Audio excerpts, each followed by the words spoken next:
So India's 77th Republic Day, this wasn't just another anniversary, not even close. In 2026, the parade on Kartavya Path was, well, it was more than just a celebration. It was basically a powerful global broadcast. So yeah, let's get right into it. I mean, really think about it for a second. We all see these huge parades every year, right? But what if? What if every single tank, every jet in the sky, even every handshake? What if it was all a carefully chosen word in a much, much bigger sentence?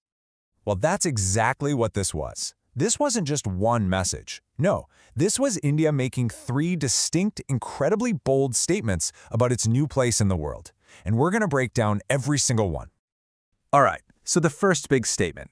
This one wasn't made with missiles or tanks. It was made with an invitation. A single diplomatic move that basically tore up the old rulebook. And this is where things get really interesting. For the first time ever, India didn't invite a single head of state. Nope. Instead, they invited the joint leadership of an entire international organization. We're talking about the European Union. This was a huge, deliberate break from tradition. By bringing over the European Commission President Ursula von der Leyen and the Council President Antonio Costa, India was basically shouting its intentions from the rooftops. In a world that's getting more and more fragmented, this was a clear signal of commitment to its democratic partners.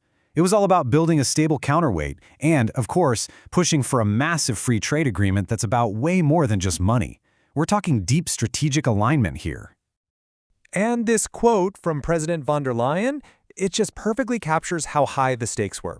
Remember, she had already called this potential trade deal the mother of all deals. So this visit, it was all about making that happen. It was about framing this partnership as something absolutely essential for global stability. Okay, let's move on to statement number 2. And you'll see how this builds on the first one. This part wasn't just a hardware showcase, far from it. This was about showing the world a brand new and, more importantly, a battle-tested military philosophy in action. So, a little bit of context here, which is super important. Just months before this parade, in May 2025, India launched something called Operation Sindoor.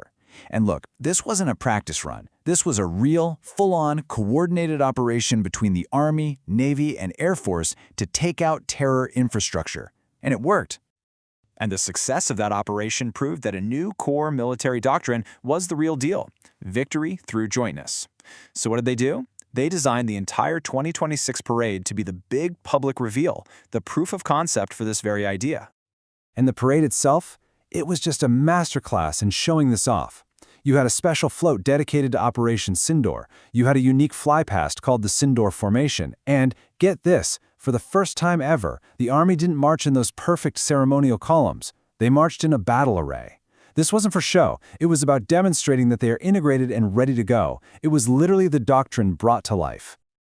And that brings us to the third, and you could argue, the most powerful statement of them all. This was a declaration of independence, not political independence, but independence in technology and defense. The whole theme here was Atmanirbhar Bharat, which means a self-reliant India. You have to remember, for decades, India was one of the biggest importers of military gear in the world. This parade was them planting a flag and saying, those days are over. Now we're an innovator, we're an exporter. And the proof? It was literally rolling right down Kartavya Path. We saw everything from long-range rocket systems like Suryastra to powerful new artillery, sophisticated air defense systems like Akash and Abra. The spotlight was completely on technology made right here at home. But honestly, all of that, it was just the opening act.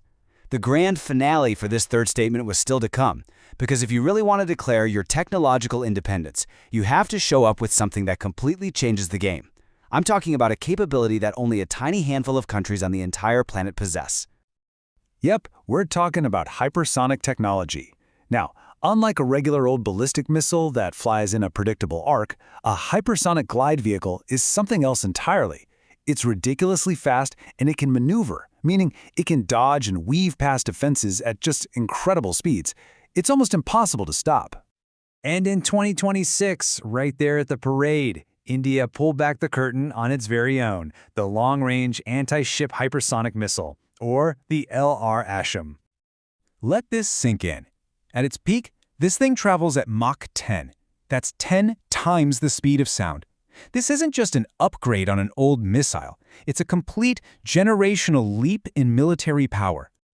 So, the takeaway here is absolutely massive. With this one piece of technology, India's strategic position on the world stage just fundamentally changed. This was the ultimate mic drop for self-reliance. And just like that, India joined a very, very exclusive club.